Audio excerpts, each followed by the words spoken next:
লোভ করি নাই, ঘুষ খাই নাই। আমার 65 বছর বয়সে আমি কেউ চাঁদা দিয়ে করি নাই।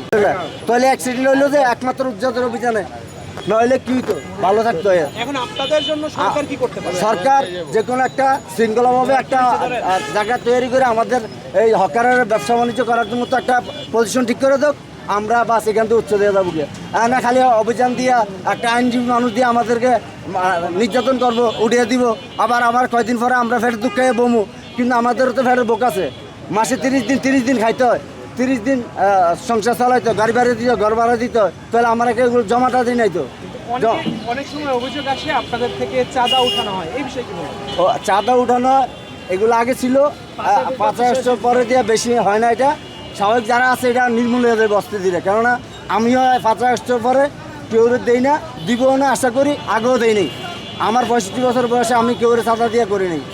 পুলিশে নিছিল প্রথম বসার জন্য, আমি ফুটপাথে জীবন কাটিয়েছি, কিন্তু আমার বাড়ির মধ্যে একটা ঘরও নাই।